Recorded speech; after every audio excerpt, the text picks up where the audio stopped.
Hello, everyone. Welcome to Little Chapel of Faith. My name is Tina. If you're new here, welcome. If you're returning, welcome back.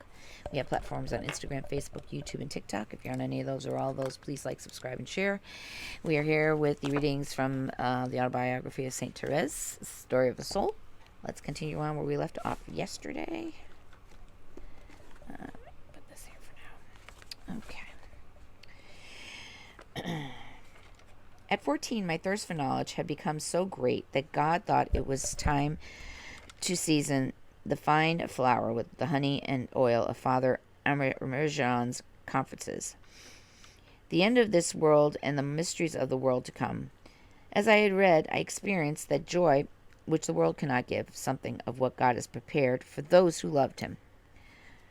All sacrifices seemed quite petty compared with this reward, and I wanted so much to love Jesus with my whole heart and prove in 1,000 ways why I still had the chance. Since Christmas, I had taken Celine completely into my confidence, and Jesus, who wanted us to go forward side by side, bound our hearts together with ties far stronger than those of blood, and made us sisters in spirit too, so that the words of St. John of the Cross came true for us.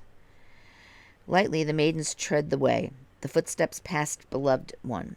The touch of the spark and the spiced wine bring to their lips the fragrant words of love divine. Our hearts were certainly light as we followed in his footsteps, the sparks which he scattered in our hearts, the spiced wine. He offered us to drink, made us oblivious of everything on earth, and aspirations full of love sprang to our lips.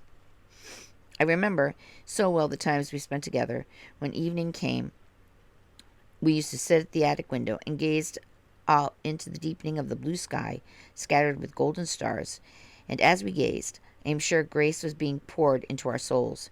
For God, as the invitation says, sometimes gives himself to us in radiant light, sometimes veiled in symbols and in shadows. It was veiled in that way that he showed himself to us, but the veil was so light that we could almost see through, and there was no room for doubt. Faith and hope gave way to love. We found already the one we were seeking, and when we were alone, he gave us his kiss, and no one may despise us.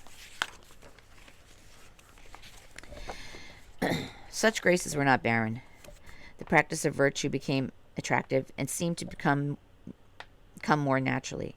At first my face was often betrayed, my inward struggles, but my little by little sacrifice, even at the first moment, became easier.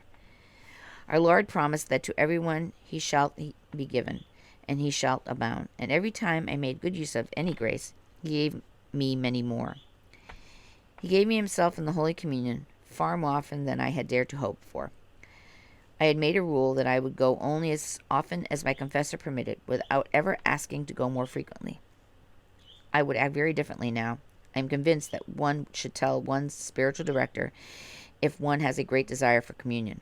For our Lord does not come from heaven every day and to stay in a golden ciborium. He comes to find another heaven, the heaven of our soul, in which he loves to dwell. Jesus, who knew my longing, inspired my confessor to let me go to Holy Communion several times a week, and how delighted I was to be given this permission straight from him. I did not dare walk or talk about my most inner feelings at that time. My way was so straight and obvious that I did not feel I needed another guide but Jesus.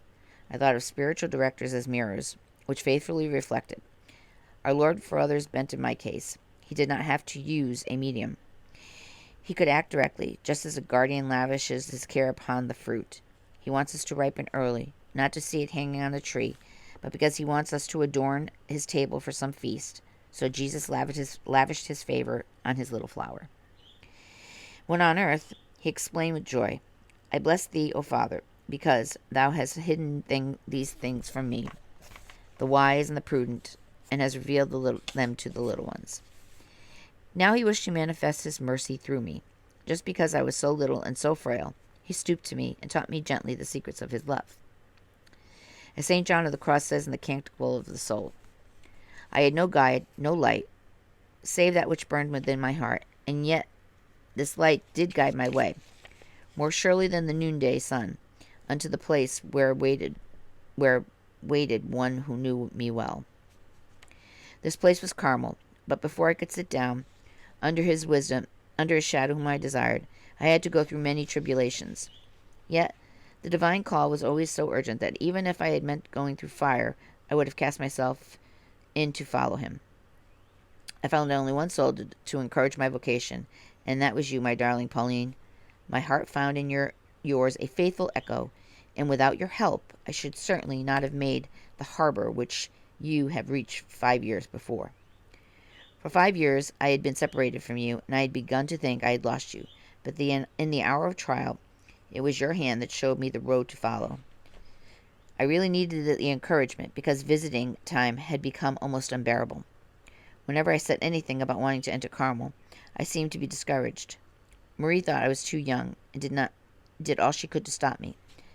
And from the start, there seemed to be obstacles, whichever way I turned. On top of that, I did not dare say anything to Celine about it, and it hurt me to keep the silence, because I hated hiding anything from her.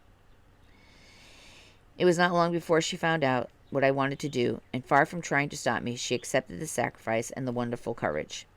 As she waited to be a nun, too, she ought to have gone first, but like the martyrs of old, who used to say farewell with joy to those who were chosen to go into the arena first, she let me go, and was as concerned about my difficulties as if it were her own vocation they affected.